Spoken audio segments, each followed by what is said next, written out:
Las transfusiones de sangre, ¿por qué no las aceptan los testigos de Jehová? Vea, no hay duda de que la sangre realiza funciones vitales, por eso los médicos suelen recurrir a las transfusiones en el caso de pacientes que han perdido sangre. Hay riesgos al realizar transfusiones de sangre y advertencias. Debido a que la sangre completa y sus componentes son productos biológicos, conllevan cierto riesgo de transmitir agentes infecciosos, como por ejemplo virus. Además, la esmerada selección de donantes y los análisis disponibles no eliminan el peligro, pero ¿es este el motivo por el que los testigos de Jehová no aceptan transfusiones de sangre completa o de cualquiera de sus 4 componentes principales: glóbulos rojos, glóbulos blancos, plasmas y plaqueta?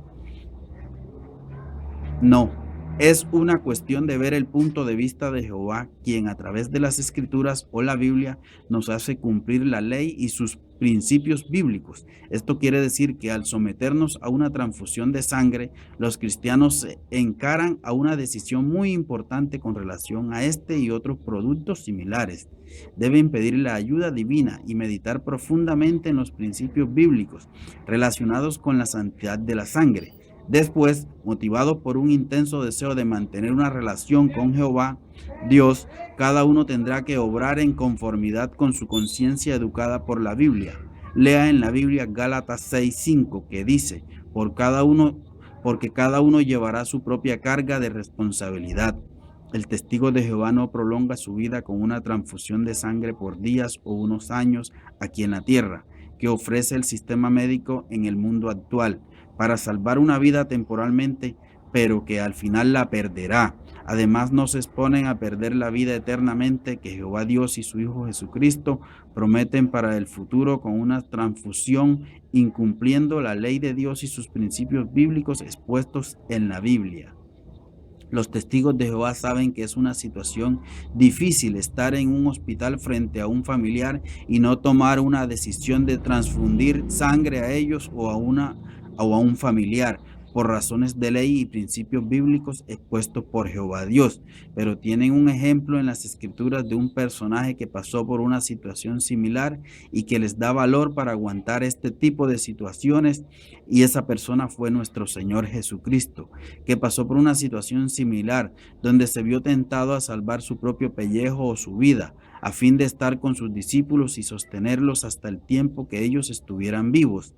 Veamos qué hizo Jesús. Leamos Mateo 16:21 en adelante. Esta es una situación dura, al igual que si estuviéramos en un hospital pasando por una situación difícil frente a un familiar. Dice Jesús, Mateo 16:21 en adelante.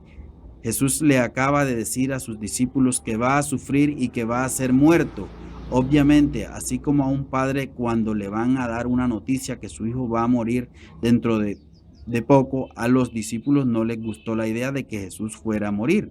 Pedro se opuso y dijo, tú absolutamente no tendrás este destino. Pedro regañó a Jesús con esas palabras.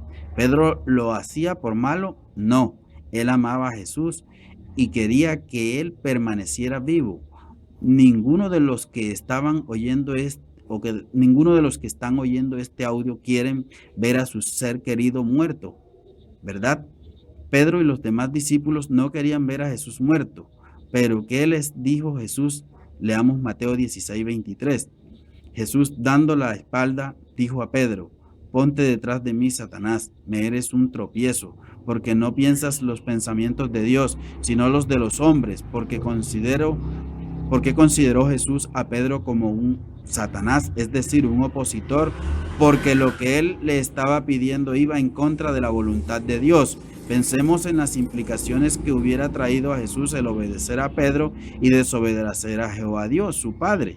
El castigo para Jesús hubiera sido no solo la muerte física en el mundo actual, sino la muerte espiritual, y el perdón de pecados por la muerte de Jesús se hubiera perdido. Pedro con sus palabras acababa de matar a Jesús, pero Jesús prefirió hacer la voluntad de su Padre, y este es el ejemplo que siguen los testigos de Jehová en la actualidad. Entonces, hace 2000 años, poco después de la fundación del cristianismo, los fieles recibieron este mandato divino, una prohibición, y no se dio por razones de salud, sino debido al carácter sagrado de la sangre. Lea Hechos 15, 19, 20 y 29, que dice: por lo tanto es mi decisión el no perturbar a los de las naciones que están volviéndose a Dios, sino escribirles que se abstengan de las cosas contaminadas por los ídolos y la fornicación y de los estrangulados y de la sangre.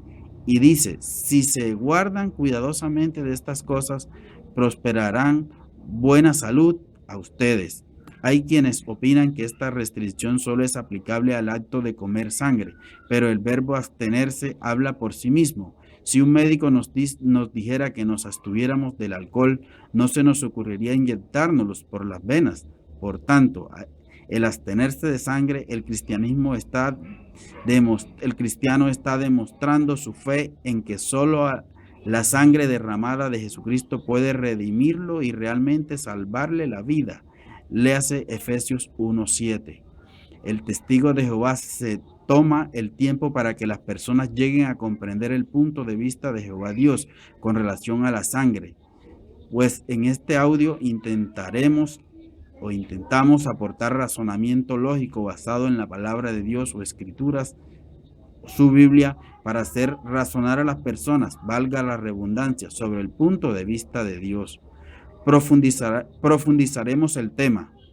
Comencemos con algo interesante. Jehová tiene el derecho de decidir qué se puede hacer y qué no se puede hacer con lo que Él ha creado. Y eso también influye en nuestra vida. Por eso, vayamos primero a la Biblia, al libro de Génesis capítulo 2, versículo 7. Aquí leemos lo siguiente: y Jehová procedió a formar al hombre del polvo del suelo y a soplar en sus narices el aliento de vida, y el hombre vino a ser alma viviente. Jehová procedió a formar al hombre de modo que somos una creación de Él, su propiedad. Eso somos.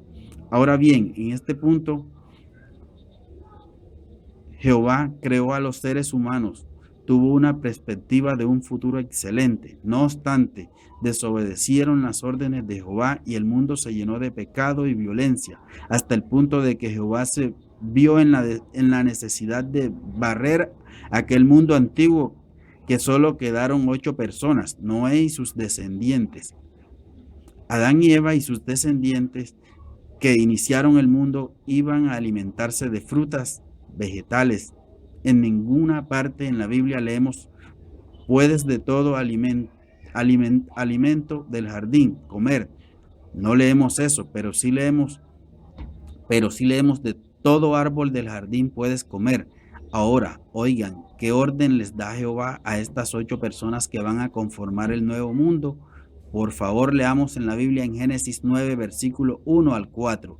Allí leemos: y Dios procedió a bendecir a Noé y a sus hijos y a decirles: sean fructíferos y háganse muchos y llenen la tierra, y un terror a ustedes y un temor a ustedes y un terror a ustedes continuará sobre toda criatura viviente de la tierra y sobre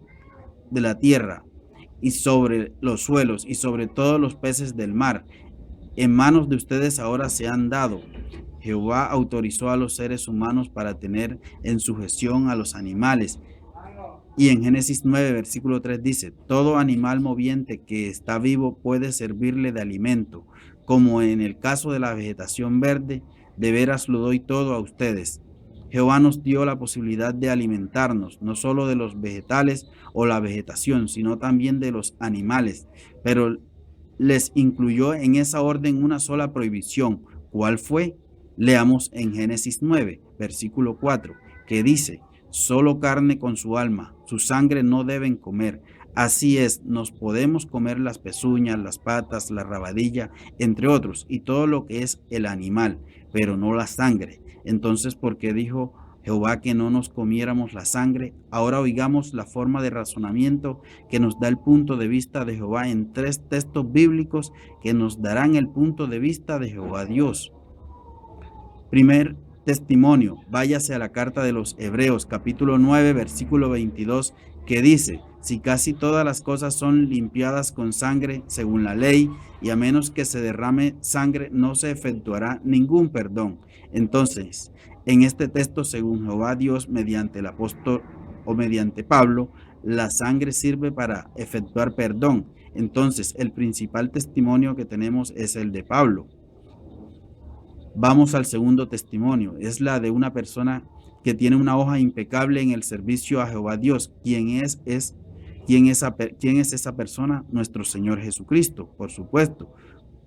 Por favor, vayámonos al Evangelio de Mateo capítulo 26, versículos 27 y 28, en el que dice Jesús: también tomó una copa y habiendo dado gracias, la dio a ellos diciendo: beban de ella todos ustedes, porque esto significa mi sangre del pacto que ha de ser derramado a favor de muchos para perdón de pecados. Entonces tenemos el testimonio de Pablo, el de Jesús, que la sangre sirve para perdón de pecados. Pero ¿de dónde sacaron ellos eso? Bueno, vamos primero a buscar el testimonio principal, que es el de Jehová Dios. Vayamos a la Biblia, al libro de Levítico capítulo 17, versículo 11. Estas son palabras textuales de Jehová. Dice: porque el alma de la carne está en la sangre, y yo mismo la he puesto sobre el altar para ustedes, para hacer expiación por sus almas, porque la sangre es lo que hace expiación en virtud del alma en ella. Entonces, allí está, repito esa parte: y yo mismo la he puesto sobre el altar para ustedes para hacer expiación, es decir, para ustedes efectuar algo para el perdón por su sangre. Este es el testimonio de la sangre, este es el testimonio de Pablo, de Jesús y el del propio Jehová Dios. Entonces, ¿la sangre sirve para qué? Para el perdón de pecados. Para finalizar, los testigos de Jehová solicitan atención médica y aceptan la inmensa mayoría de las opciones terapéuticas existentes en el mundo médico actual. Como toda persona razonable, leas el Filipenses 4:5. Pero insisten en tratamientos y técnicas médicas y quirúrgicas sin sangre. Espero que este audio les sirva de mucho y sigan leyendo sus Biblias, la Biblia.